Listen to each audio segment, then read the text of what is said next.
Hello lovely people, I'm K3N and welcome to my channel. This week's Wonky Wednesday we're going to make a star because a lady in the comments asked me. I've been thinking about doing a star for a while in a kind of log cabin-y type way, and I think I've gone maybe a light year away from log cabins, but you know, we'll see. So there's one thing we're going to do a little bit differently. Don't be afraid, I have every faith in all of you. We're going to do some piecing without a foundation to start with. I tried it both ways, and when I pieced it onto a foundation, because of all the seams, it just got super bulky. So we're going to piece it first, and then we're going to attach it to a foundation and put a board around it. So that's where I like to build in margins of, I don't like to say error, margins of wonkiness. So then your border, you can, can be whatever width it needs to be to make your star fit your square. Make sense? Hope so. I'm going to be piecing with this thread because I want the spool. It's cotton glacé, so it's got a kind of finish on it. So it's not ideal for piecing, but like I said, I want to get the spool empty because I want to do a stitch meditation scroll on it because it's so beautiful. See how beautiful it is? Look. Yeah. So that's what I'm going to use. So apart from piecing thread, you don't have to have this if you don't have that, but just some normal piecing thread. I'm going to just go two colours. So I've got some black for my background to represent, the sky, the sky, space, and some gold for my star. This is some commercial cloth that I dyed with onion skins. You could absolutely make it scrappy if you wanted to, because it will be all little bits. And I've got strips that are about 1.5 inches wide of each. And that's it really. And then later on when it's basted to, and I found my foundation square is 5 inches. So with 1.5 inch wide strips, the piece ends up somewhere in the region of 4.5 inches, there or thereabouts, 4.25 inches, something like that. So then a 5 inch square, no, it must be 4 inches. A 5 inch square then leaves you 1/2 inch border. Obviously you could have a much bigger foundation square, do a bigger border, whatever, and if you wanted to make several, I would say make one, see what size it is, and then decide on your foundation squares accordingly.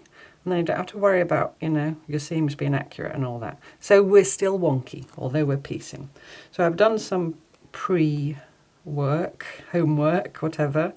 I've done 3. So it's going to be constructed of 4 of these little, of course I have not ironed them, 4 of these little units put together to make the star. So I've done 2 and joined them together, and that's my 3rd one. So I'm going to show you how to make the one, for the 4th, and then I can join them. So I'll put that all to one side for now. It will be familiar if you've been following along this idea of making these little triangles out of squares, rather than fiddling about with titchy little triangles. So I'm going to start with a 1.5 inch square of my space colour, let's call it that, for the corner. If you have a look at this, you'll see where we're going with it. So this is the corner square here. And then the first piece I'm going to make is this piece to sew onto there.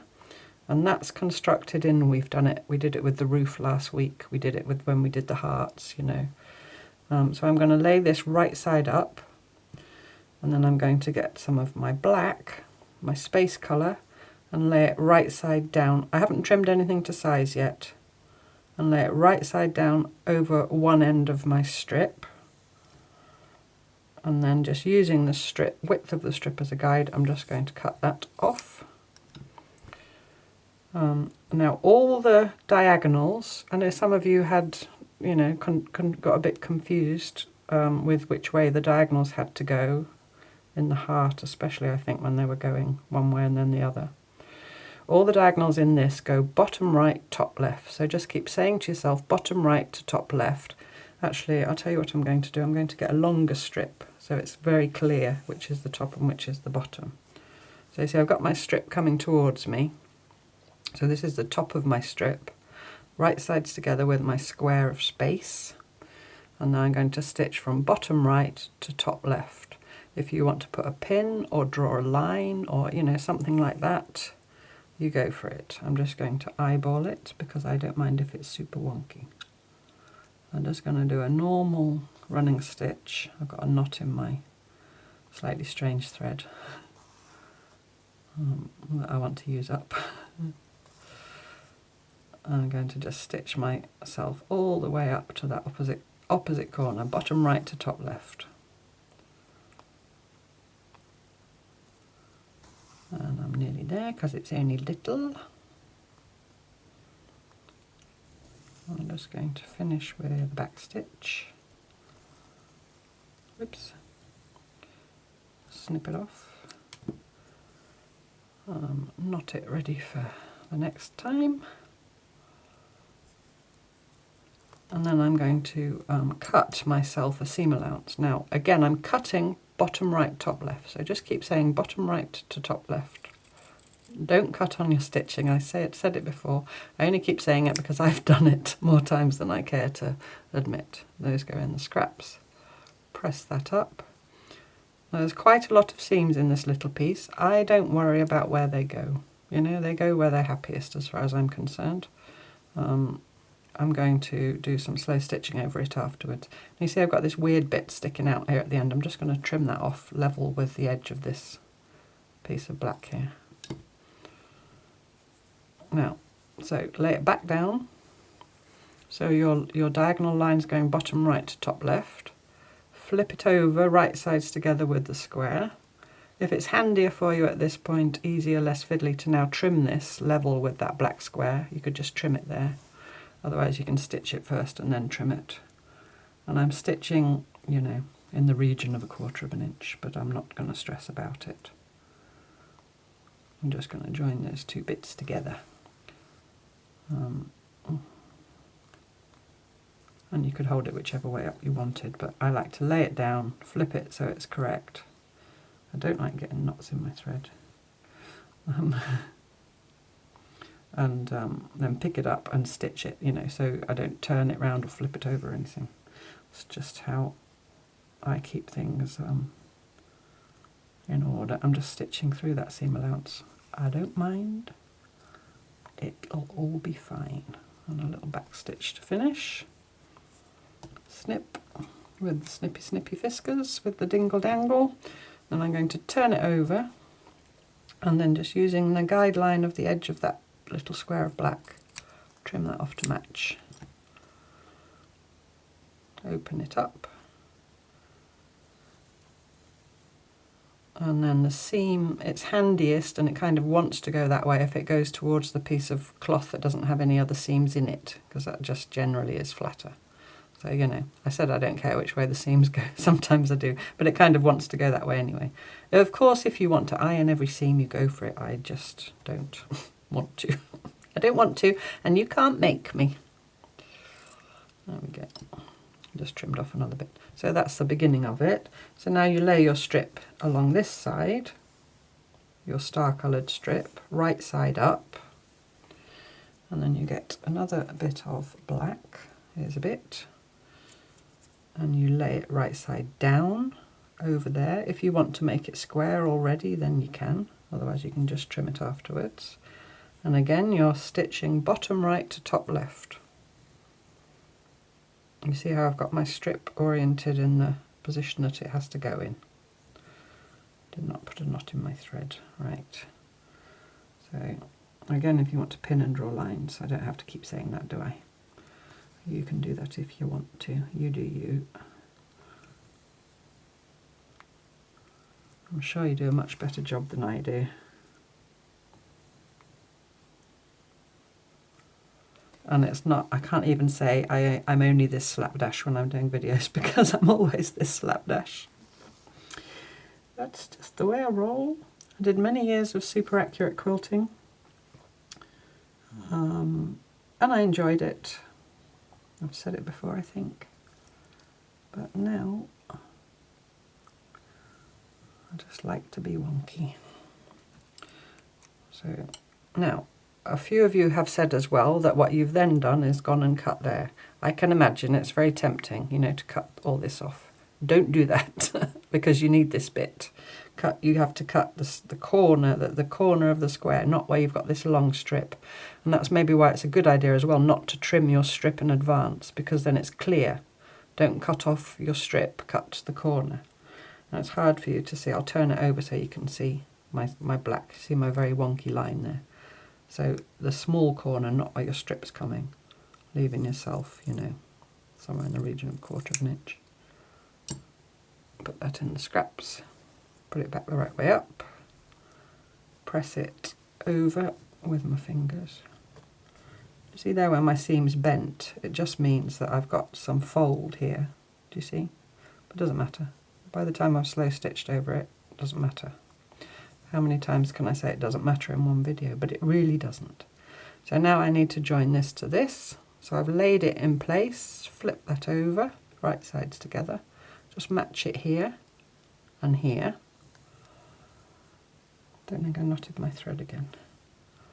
Oh, honestly, Catherine, come on. I think this little bit's just enough to get me along there. I did start doing quilter's knots when I was sewing on my own, you know, when you wrap your thread around your needle. I thought, right, don't stop doing your awkward way of knotting, because it's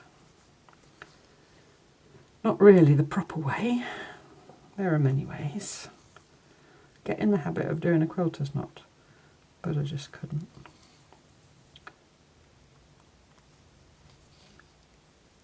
So I'm just stitching along there, again 1/4 inch. I'm stitching the seam allowances down wherever they lay.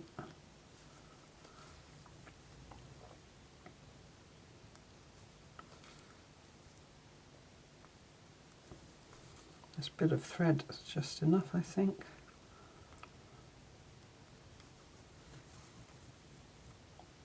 Just enough to take a little back stitch. And I'll need some more in a minute. Now before I flip it open, I'm just going to trim this strip off here, level with the edge of this unit here, which isn't straight, so I'm going to just, you know, straighten it up a bit. And then I'm going to open it up. And then this seam in general wants to go towards this bigger piece of yellow, which is good because you see you've got this cross seam here. So like that, you see, even with all those seams, do you see it does lay reasonably flat, even bearing in mind I haven't ironed it. Right, so, and that's a whole unit, that's the unit done. That's one corner. So we'll get this in, we don't need that yet. So lay them like that. The only thing is you just need to make sure that your whole squares of black are in the 4 corners. So these two need to be stitched together. Now, so put them right sides together. Now you see here you've got this little junction. I'll show you on this one that's already stitched. So you've got this little junction here. To make sure, if that's important to you, that that's, you know, neat and pointy. When you put these two right sides together, you see what I'm doing? You can do my obsessive pinning. Many of you like my obsessive pinning. It's not really obsessive pinning. I referred to it in the rice bag video, which I think was about 6 months ago, as obsessive pinning. Do you see here, you can see my 2 stitching lines. If I put a pin in that corner and look on the other side, you see it comes out more or less in that point. So straight through, and then straight through somewhere on the line with the piece underneath. Just, well, I said somewhere on the line, you know, so that the edges match. And leave that pin straight, don't turn it, because if you turn it, everything will shift. And then while it's straight like that, put another pin in, flat to the cloth like that. And then another pin. I mean, you know, if this doesn't worry you, just sew them both together and, you know, it'll be beautiful. And then you can take that one out. And I need more thread, don't I? And this spool is all tangly. I got this from my Auntie Guylaine. I stayed last week with my Auntie Guylaine and Uncle Dave over in the nearly Luxembourg they live, right over the other side of France from where I live. And drove over there with my mum, road trip. We had a lovely time. Stayed a week with them. And Auntie Glen, I posted it in the YouTube community pages. I don't know if you all follow those. I know a lot of you commented, so I know a lot of you do. You can just post a photo and a comment as a YouTube person. That she gave me this beautiful box with drawers, which has got DMC stamped all over it in gold. DMC, who make the embroidery floss, who are here in France, in a town called Mulhouse, which is spelt Mulhouse if you read it in English. She said to me, come into my room with me, Kath. I've got something for you. She calls me Kath. I've got something you might like. I've got some sewing stuff, she said, in a box. So I was expecting, you know, a cardboard box with some, because she's not a sewer, you know, she sews on buttons and things, but she doesn't do any other kind of sewing. So I wasn't expecting anything, you know, super duper. And there was this gorgeous DMC box with 3 or 4 drawers. 4 drawers, I'm looking at it over there. And in it is it's not full of DMC floss, but it's got some DMC threads in. But then it was actually her sister's, who was older than her. My Auntie Glen is in her 80s, and her sister's been, you know, she passed away a while ago. She was the older one, and there was another sister in the middle, so I think she would be in her hundreds by now. But anyway, Gilberte, she would have, and she was a keen sewer of clothes, and a mender of clothes, and, you know, that sort of sewing. That was her box, which then came to my Auntie Guylaine when she passed away, and now it's come to me. So it's basically got, you know, sewing stuff in it, a lady's sewing stuff. But I will make a video and show you it, what's inside, because I know a lot of you like to see that kind of thing. I know I do. So I've left it as is, except I took this one tiny little spool of black out. This little, you know, what do you call that? Taster. There's loads of these of all different colours. They're wood. I don't think they're mega old. And it's, you know, sewing cotton. But there's all kinds of other bits and bobs in there. So anyway, I will show you. I'll go through it, you know, piece by piece and make a video.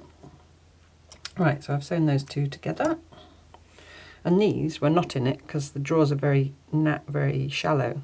But these were extra that I spied and cheekily said, oh, do you want that? She said, no, as if to say, why would you want it? I mean, why wouldn't you? Anyway, it's my Auntie Glen.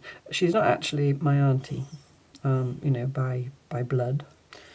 I've known her since I was 6, but she's actually more like my second mum. Anyway, it was lovely to see her. So there's my, you know, with all my wittering and not paying attention, my point's not brilliant, but it's good enough. It'll do, pig. So now I just need to join that to that. Now you'll see here and here, you've got that same thing going on. You see here, this junction here and this junction here. So if you want those 2 areas to meet in a nice way, and not wonky like mine, you can do the obsessive pinning again.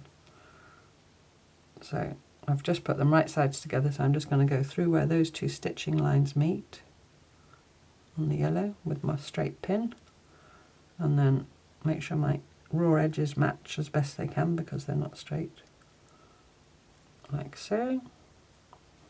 And then you see I came out on that other stitching line, put a pin, and then I need to leave that straight pin in there for now. And then I'm going to go up to the other, and at the other end my seam is on the other side, so I've just turned it over, put a pin through that point, and then through with the edges matching where the black meets the yellow. Can you see? Straight through there like that. But then I'm going to turn it back over. Don't poke yourself on that pin. Do you see it? So it just sort of all somewhat matches. And then go here to the centre. Actually, I'm going to let those go to the side, those seams, so they nest together.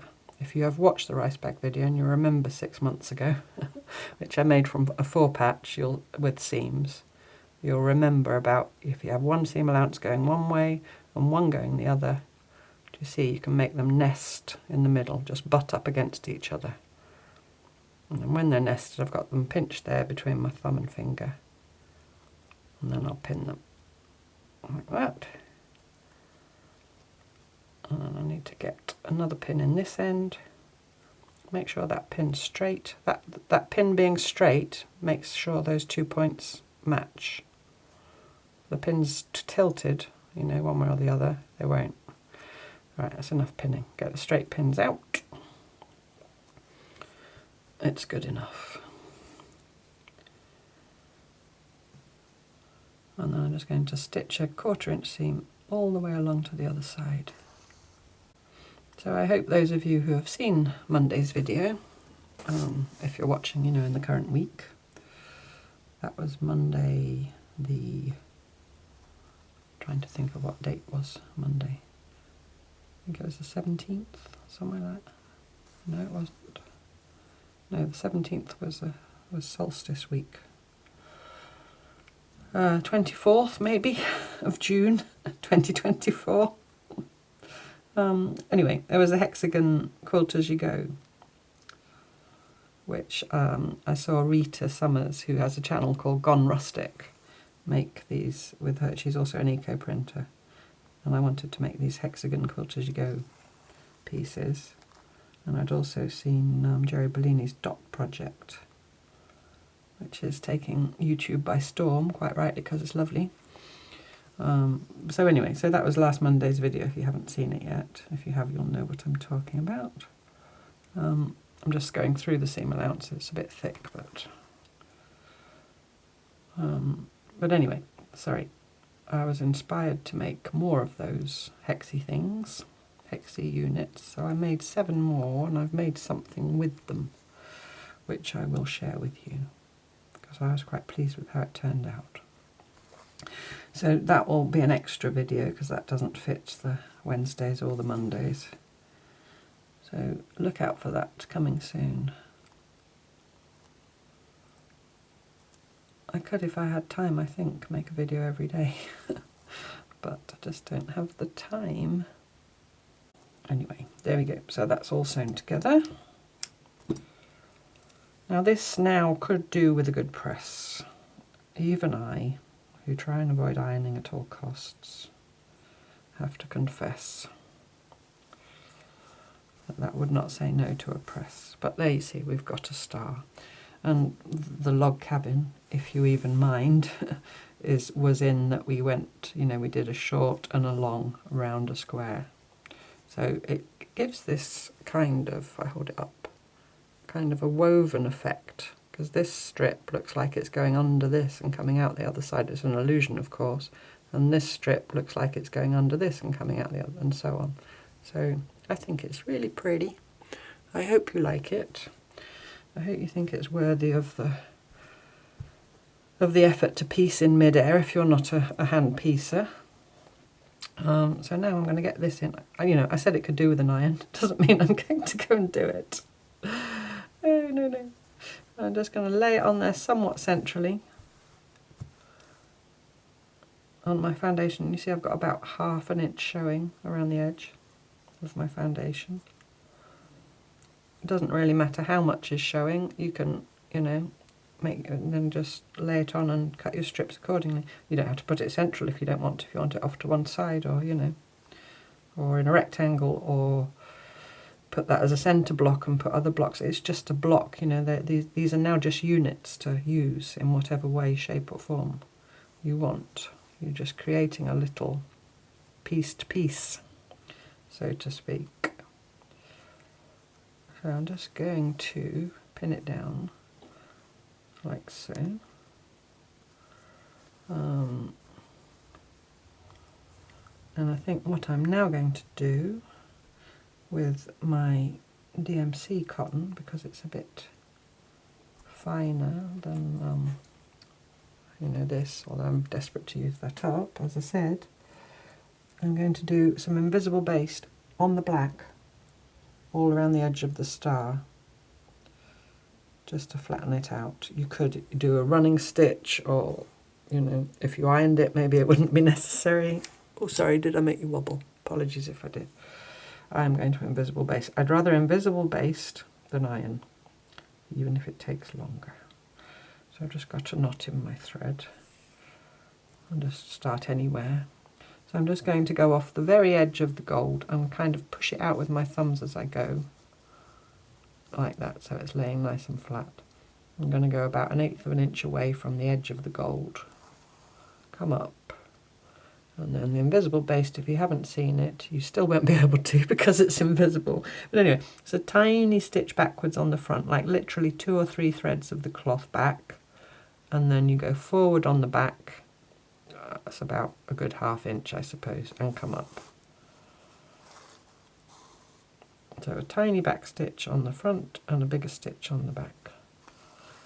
And I'm just going all the way around the edge of the star, really just to hold it flattish. You of course can iron it, like I said. A lady in the comments a little while ago was being very kind and helpful and said, did I not think it would be a good idea if I had a little travel iron at the side of me? You know, if I invested in a little travel iron. I have got a little travel iron. It lives in a drawer over there. It's a vintage one. I've been in France since 2017. Plugs are different in England and in France. My travel iron still has an English plug on it. I just don't bother. A lot of my sewing I do sitting somewhere else, you know, like in the living room or outside or, you know, elsewhere, not in my studio, my craft room. So ironing there is problematic. I'm now making all kinds of excuses for my laziness. But also because I do so much heavy stitching, usually on pieces, it doesn't matter. You know, if I was doing something that required ironing, of course I would iron, but I don't feel that this does. But that's just me. You do you.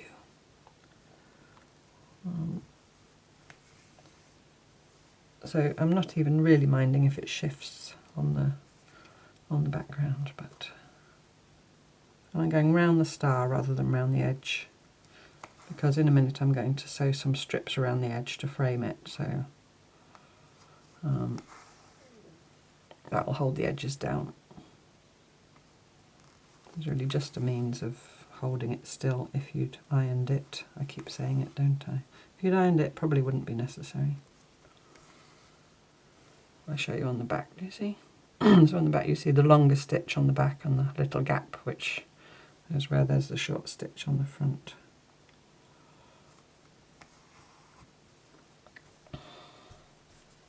And this is completely different to if you're following along with Monday, because I know from when I asked you last week that some of you are doing both. Some prefer this one.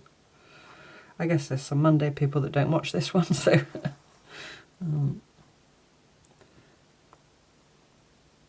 but we did the friendship star in a week, can't remember. We did a friendship star with half square triangles. It was different to this. Oh, I took the pin out. I don't really need to, but it doesn't matter.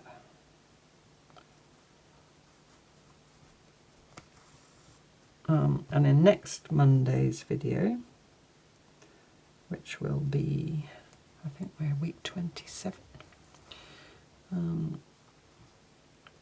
Just to say quickly, I will finish that sentence about the Monday project. It's the week, you know, it's called the Weekly Slow Stitch for 2024, and many people are making a journal and doing every week and putting a piece in their journal, or a scroll or a wall hanging, or you know, something of some kind, and doing every week.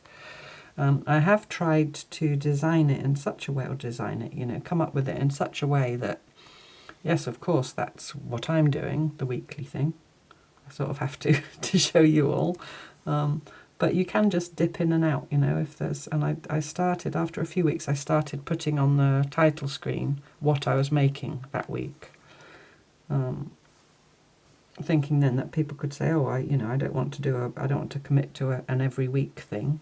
But oh, I like the idea of doing quilt as you go hexagon, or English paper piecing, or friendship star, or, you know, whatever, all the other things we've done.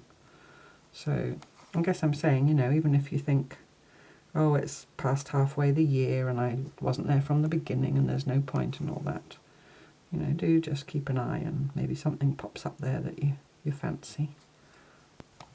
And you can just dip in and out if you want to. If you want to. But, you know, a few people have asked in the comments there and in the Facebook group, which is called Slow Stitch with K3N. We have a very, if you're not in it, we have a very healthy, active membership of very lovely, supportive people, all helping each other out and sharing their work and so on. But I know some people join there, you know, they join there new now, sort of around this time of the year, and they say, oh, is it too late to join in with the Monday project? No, absolutely not. And then it's entirely up to you if you want to go back to the beginning and do all the weeks, or if you just want to, you know, pick and choose, or, like I said, jump in and out, or whatever. It's all good here. All good. And the rules are, there are no rules. The rules are you do you. I'm going to stop stitch there because that seems a bit thick.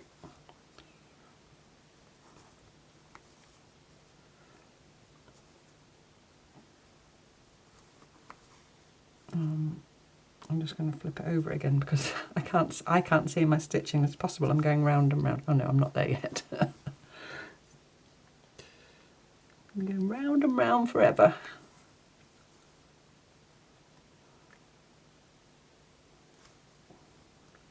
Nearly there. Oh, Catherine, just popped into my head. That would make a nice rice bag. I think I say that every week. You're probably all waiting for me to say it. That'll make a nice rice bag. The little birdhouse of last week, Fred Hare, sorry, I wanted to make something long and thin with it, so like a little street of the bird boxes, or little cabin, what do I call it? A log cabin. And the more I looked at it, the more I thought it looked like a bird box because it's got the little central door. But yeah, I thought it would be cute to have a long line of them. Maybe you could, if you had a fireplace or something, or a shelf or something, you could do a long line and attach it to the front of the shelf or the mantelpiece or whatever. Like a little village, you know, all different. That would be fun.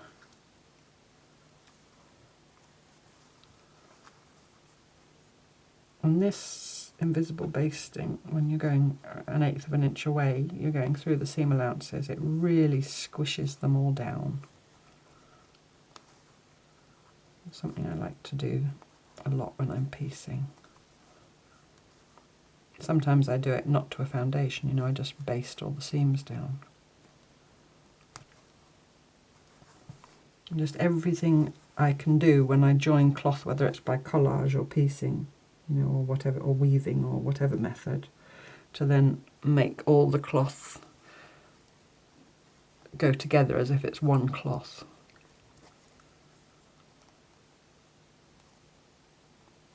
That's what I like. And then you have a lovely surface to do your slow stitching on.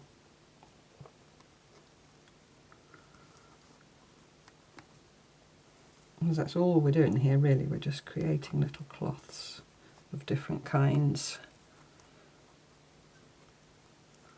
But to me it's all about the slow stitch. And that's all about running out of, might just get there. If I cheat and jump over there, well, if I don't get right to the end, I don't get right to the end, it'll be far enough. Right, I think I'm just going to, I've got like 1.5 inches of thread left. I'm just going to go through to the back with it.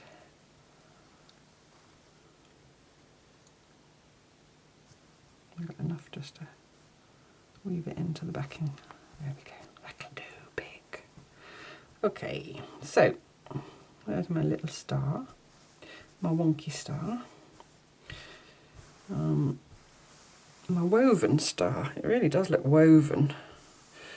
And now I want to put 4 strips. Now you could do this in different ways. These strips are my 2.5-inch wide strips that I cut for the, for the star itself. Here you do want to be careful with your pinning that you don't cut your points off, I think, but again, it's up to you. These are going to be much too wide for my foundation, do you see? Because if I stitch that there like that, there, do you see it extends? But I might leave that and maybe fold them to the back just to finish off my little block, so because it's from a journal. So I think I might just leave them like that. So you could either stitch one piece the full length of your foundation to that side, and then one piece here, and then here and here. Or I think what I'm going to do, just in the spirit of log cabin, first one I'm going to cut that fluffy edge off, because it's not the time for fluffy edges, is put them 4 round as if I was going round a log cabin. I think I am going to, it's quite a long strip, so I'm going to cut it to length. But like I said, if you want to do it differently, you go for it. I am going to do the obsessive pinning. So I can't obviously see the back of my seam anymore, so I'm just I've lined that up and I'm going through, and it's trial and error really. I'm sort of going 1/4 of an inch in, hang it on the pin.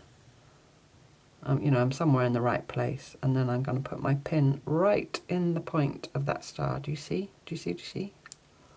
Like that. And then swivel it back so it all matches. Keep that pin going straight through. I sort of trap it between my 2 fingers, and then put a pin in line with it so you can see your stitching line where you need to stitch. Put a pin like that. I'll leave that there for now.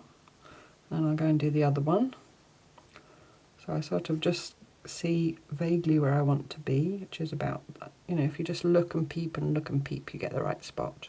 And then through the point of the star, same thing again. And then I can put another pin here in the middle, making sure I'm on that right sort of line-ish. Can have that pin out now and use it up the other end. Get that one out. So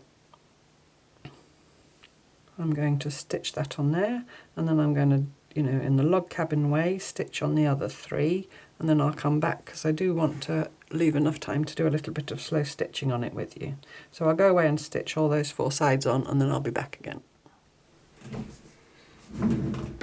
Okay, I've sewn all my borders on and started pinning my edges over. You see how much bigger they are, and you see here how they're uneven, but it doesn't matter as long as I've got enough to go over to the back. So I just left the last bit just to show you. All I'm doing is folding it over. You see I've got these, that's not stitched because I only stitched where the foundation was when I sewed that border on, but it doesn't matter. Just fold that down and then fold that over. You can see, am I in shot? Yeah. Like that. And then just fold the corners as neatly as I can. And just press it. Make sure you're just against the edge of your foundation. Even though this is only thin sheet, it's pretty, you'd really have to make an effort to fold the foundation as well, if you see what I mean. That's not, and you don't want to do that. Do you see what I mean? Hope you see what I mean. So now I've got the crease there. I'll just go back to the right side and just put it in place and put a pin. And you see, it really doesn't matter now in the scheme of things if the background pieces are uneven or if the border is different widths, because it's now just a gold star on a black background. So that's where the margin of error comes in with the piecing. So you don't have to worry too much about your piecing, or at all. Don't worry. We're not doing this to worry, so don't worry. Okay, so now I could just invisible base that down. I think that's probably what I'll do actually. I've got that in that needle, that stuff, and I want to use this stuff. So, and I was thinking while I was doing that, what slow stitching to do, or, you know, fancy top stitching. And I was thinking I really like that woven effect, so I'm going to do something to emphasise that, I think. Probably just running stitch. I have been doing more fancy stitches since the crazy patchwork. We did a 2-part crazy patchwork in the Mondays. I mean, again, that's classic, something you could dip in, do the crazy patchwork and then go away again. And I also did a video before that of stitches for crazy, embroidery stitches for crazy patchwork. So I have been doing, you know, just in my own work, more fancy embroidery stitches than I normally do. I'm just going to come up about 1/4 of an inch from the edge, from the outer edge, just to make sure that I trap everything down. You could of course do a running stitch again if you wanted to, but I'm going to do the invisible baste. Yeah, so I have got into doing especially the feather stitch, which I'm really enjoying, and the Cretan stitch, which I have in the past used quite a lot. But I think on this, that all that would just detract. I just want to emphasise what's there rather than embellish further. That's just me. I think I'm just going to do some simple running stitch on the star itself, just to emphasise that woven effect, because I think that's nice. And then it'll be good to go in my journal. You could do something on the black, you could do, you know, maybe French knots or little beads or something like that in the same colour as your star to represent, you know, other stars in the universe. You could do sort of lines around, like we did when we did the solar eclipse on the Mondays. We did stack running stitch radiating out, or you could just do straight stitches radiating out, you know, as if the star is twinkling. You could do, you know, I'm sure you can think of lovely things to do to your star, or stars. Maybe you'll make a whole night sky of stars.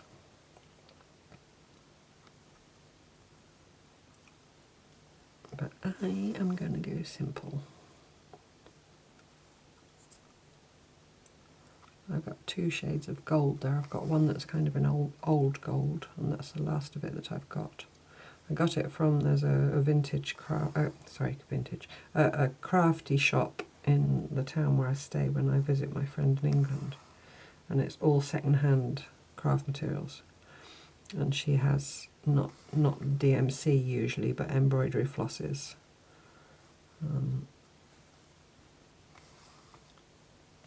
And whenever I go there I stock up, but you can only, you know, it's not like she doesn't have every colour in the range, because they're ones that are thrifted.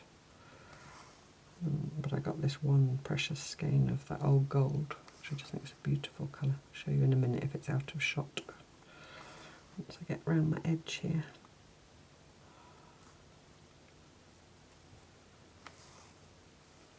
So this concept of piecing your block, just making sure that it comes out smaller than you want the finished thing to be, you know, if you have a set size in mind, just make sure it comes out 1 inch or so smaller. You know, you might have to do a bit of basic mathematical calculation, or you could just do trial and error, which is what I do more often. And then you can just put a border around, a wonky border, you know, to make it the right size. And because this unit now when I've basted it on, you could join it to other units then, just like with whip stitch or something, you know. If I was going to join it to other units with a seam, I wouldn't have folded it over to the back like this. I did this really just so it finishes it off to go in my journal. But I've said a few times, next year's weekly project will be for those who want to make an actual blanket or a quilt, or, you know, a cloth, a large pieced, appliqued, woven, collaged, everything cloth. But if you don't want to make a cloth, you could make the the different blocky modules into other things along the way. So there again, I try and design, or I will design it so that you don't have to do the whole project if you don't want to, because I don't want people to think it's all or nothing and be overwhelmed by it, you know. But anyway, the whole point of all that wittering was to say next year, which is coming up fast now. We're past the longest day in the Northern Hemisphere, the shortest day in the Southern Hemisphere. I'll show many more ways of joining things together depending on how you've made them, and you know, best way to make the best and easiest and most enjoyable, most important thing, the most enjoyable way of putting elements together into a larger piece. And have I got enough thread to get to the end? Seem to be playing a lot of thread chicken today. Probably just enough. Need one more stitch. I'm literally down to 1.5 inches again, the same as I was before. Ooh. Cross your fingers for me. I can't cross my fingers because I can't sew with cross fingers. I've got my legs crossed. Does that count? Can I just get one little?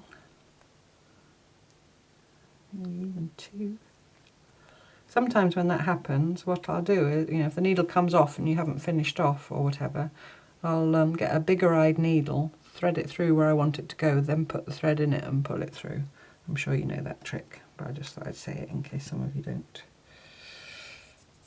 Right, oh dear.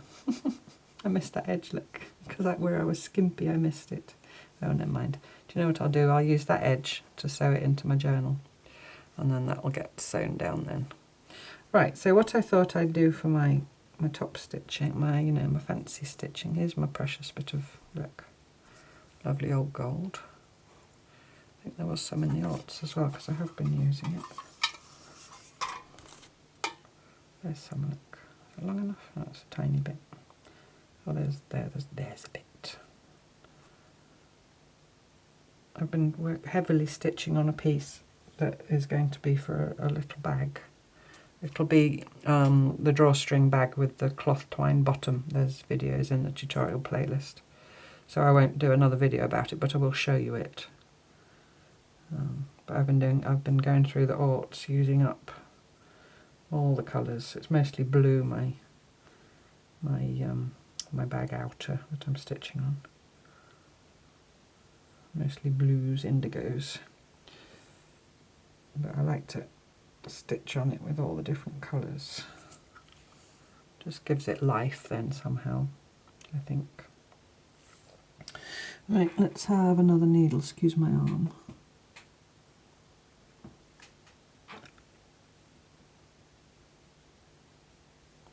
Which can I thread it? There we go. Yes, I can. Right. So what I thought I would do, not in my precious thread. You have to be careful not to pull tails through loops if you think it's a knot, because you can make a knot, if you know what I mean. If it's just a loop and you thread it through, you actually knot it. Be careful of that. Right. So what I thought I would do is imagine this and this are one piece of cloth going under this. So I won't stitch across there, I'll stitch around here, but then I'll miss that and then stitch round there. So it looks like that's stitching. Do you see what I mean? And then the same on all four of those pieces that are actually two pieces. So I think I'll start, doesn't really matter. I'll start here. I'm going to go maybe not an eighth and not a quarter. What's that? 3/16, a little bit in from the edge, or maybe slightly less. Actually, maybe more like an eighth. And I'm just going to do a running stitch, and we'll see how it looks.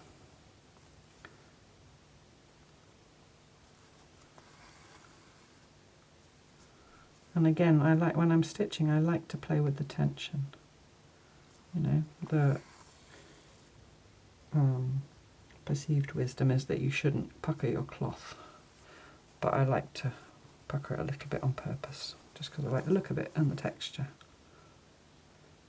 So I just sort of made sure I ended up somewhere in the right point there, just by you know, altering the length of my stitch and the length of the space.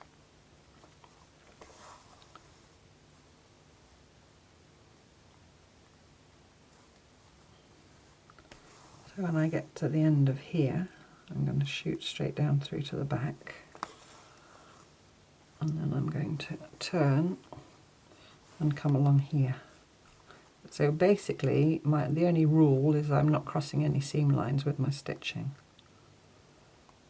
And then I can't go wrong, she said, famous last words. Hopefully.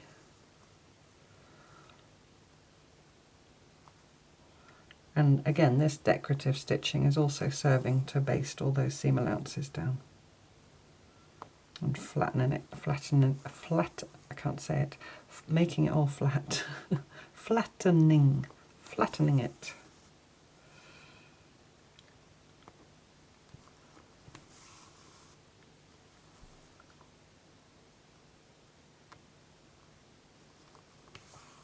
This cloth that I used for the star, I actually used it the wrong way up because it had a print on it. And I think I've used it before, I can't remember what for, you know, in a video. It had a print on it, and like I said, I dyed it with yellow onion skins, which I mordanted. That's why I got such a rich gold. I will do mordanting and proper dyeing. Well, what we did was proper dyeing, but you had to have, really you had to have silk and wool. You know, there's the two-part video that I did. Silk or wool. I do now have, well, I've gone super wonky, never mind. I do now have some mordant. There's a new, well, newish, eco-friendly mordant that doesn't come from mined aluminium that I've been wanting to try for a long time, and I've finally got some. But if you've watched the onion skin dyeing video and you're saying to yourself, or to me, why is that such a vibrant gold when in the video the yellow you got on the cotton was not anywhere near that? It's because this was mordanted. And I have heard people say that with onion skins, because they're so high in tannin, you can dye cellulose without mordanting. But I, at least, cannot get this vibrant a gold without mordanting. And I can only tell you what my own experience. So now I'll go, I'm not going to stitch across the seam, I'm going to come up in here and go around this piece. A bit thick there, I'll persevere, because we've got the seam allowance, the seams, and we've got the foundation cloth. But it's, you know, it's, I didn't say at the beginning, you know, I've got cotton.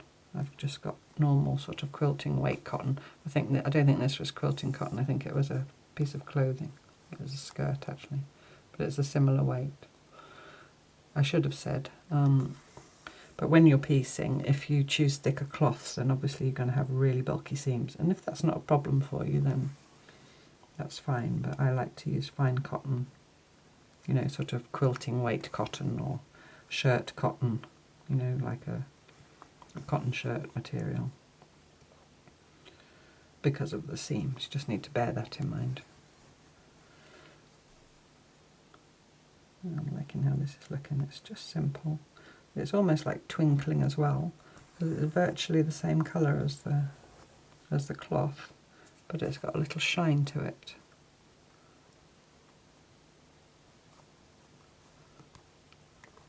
Oops. And that's a good thing to, if you're looking at a piece wondering what stitching to do on it, just think to yourself, what do I like about it? What do I want to emphasise? And conversely, is there something I don't like about it that I want to de-emphasise, you know? But yeah, because when I made this, I had no idea about what In fact, if I had any idea, I was thinking about doing the French knots in the, you know, in the black. But it was only when I really looked at it and saw the weave effect that I thought about doing this stitching. And that's the same with any piece of work, you know, if you've assembled something or pieced something or however you've created it. Just look at it and think, what do I like about it, what don't I like about it, and then think of ways to accentuate the positive. That's the old song, isn't it? I'm not going to sing it to you. Accentuate the positive, eliminate the negative. Can't remember the song. And it just gives you a starting point, because I know sometimes I look at something and think, how am I going to stitch this? I mean, I usually just do rows and rows of parallel running stitch, and then I might throw in a bit of seed stitch or French knots or, you know, something else here and there. So my go-to. I like the look of it. I like the look of, especially if I use thread ends out of my orts, many different colours all together, you know, short lengths used up, going one way and the other. I just love the overall. It's almost like you're putting another woven surface over the top of the cloth, and so I enjoy the process of doing that, the running stitching. That to me is the most slow stitch meditative thing I can do once I've got a piece that I've assembled in some way and it's all invisible basted and there's no pins in it anymore, and then I just start my stitching. But if I want to do something a bit different, that's what I do. I look at it and I think, you know, what's it saying to me? Is there something especially about it that I really want to draw attention to?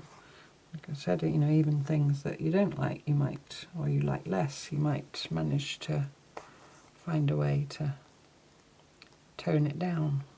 But just with this very minimal stitching, again, I can feel the texture of it changing, and it's feeling much more like one thing rather than lots of little things joined together. And basically I'm quilting, you know, this is quilting, isn't it?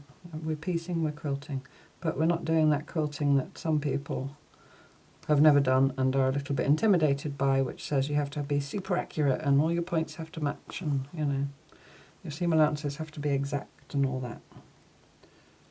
We're just taking the elements of it and just playing fast and loose with them, basically. Yeah. One thing is, although I am naughty and I do it, I find if you pull two strands off together, number one, often I get it tangles, but number two, they don't sort of sit together as nicely because they may not have been laying next to each other in the 6 strands. They may have come from opposite sides. Do you see what I mean? So I find that they lay better if you take them off individually and then lay them back together, and then they don't tangle when you take them off.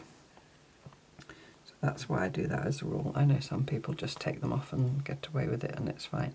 But if when I pull a stitch through, one thread is longer than the other within the stitch, you know, if you're using stranded floss, all I do then is I increase the tension till they both lay flat, and then if the cloth's then puckered too much, I just pull the cloth back into place and then the stitch lays nicely. But if you're finding it happening every stitch and you know, try and pull 2 strands off separately, or 3 strands or whatever you're using, and hopefully you'll find that that helps them behave. So there we go. There's my little wonky star. Put that in the orts. Get the journal, which is getting, it's not as fat as the my Monday journal, because my Monday journal's had something in every week, and this I've sometimes used the project elsewhere. Like the Manx, I made a cushion. Oh no, I did put a Manx in here. That's my little birdhouse. So this is going on to a cloth page. It's a little bit bigger. I might do it this way. Shall I do it at the top? I'll stitch it at the top. I don't mind if it hangs off the edge and sticks out. And I wanted to use some of this. Yeah, use some of this. This is wool. That's where it's sewing wool, you know. I do need a bigger needle. This is going to be quite long this week, but I wanted to do some slow stitching with you, because often I say, you know, I'll do the slow stitching and then I show you, but I don't know, I just felt like it. If it's too long, you can always fast forward me. And I do like the way that stitching has emphasised that woven effect, I think. Hope it's showing up on the screen. Right, so now I need to make sure that that is... Maybe I should use some pins. That is the right edge, isn't it? Yes, and it was at this end.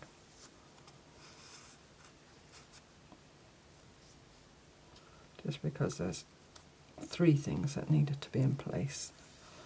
I'm not just sewing one thing to another because of my edge being... where did I get all this? I don't need all that for this, do I? Oh well.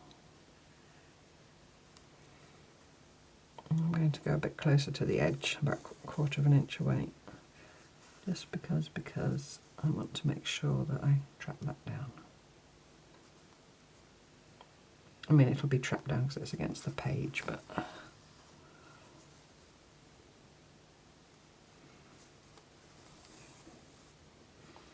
So I've gone for sort of conventional, you know, well, stars aren't really gold, but, you know, it's how we envisage them, visualise them.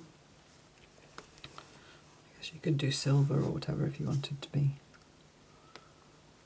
But there's no reason why you couldn't have a star of any colour you wanted, or all different colours, make several, and, you know, do a fantasy night sky. I think it's a nice little block. And as long as you remember bottom right to top left with your diagonals and your cutting, I have every confidence that you can do it without too much stress.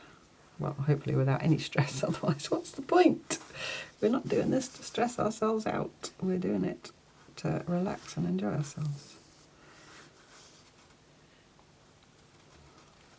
I can just get one more stitch in there, which I'll do a stab stitch. There we go. I'll finish it off on here since it's cloth and I can. Someone asked me about why I put paper pages in my journals. You see, I've got a mixture here of cloth and paper. And sometimes I have cloth signatures and paper signatures in the same journal, and sometimes I have just paper. I like stitching on paper. I don't... I mean, obviously there is a distinction between cloth and paper, but I think the line is blurred. I think of paper also like a textile. And I like, especially in this journal, the different textures, you know, of the cloth and the paper together, and the fact they've had the same treatment, but they're different because they're a slightly different material. And especially if you use cardi paper, which is cotton rag, you know, there's even less difference. So that's why I'd like it as a short answer. Okay, so there's my wonky star with some very minimalistic top stitching. There's the back, you saw that before. And that was this week's Wonky Wednesday. So I hope you enjoyed that, I hope you have fun making them. And I look forward to you joining me next time for more cloth tales. Bye bye!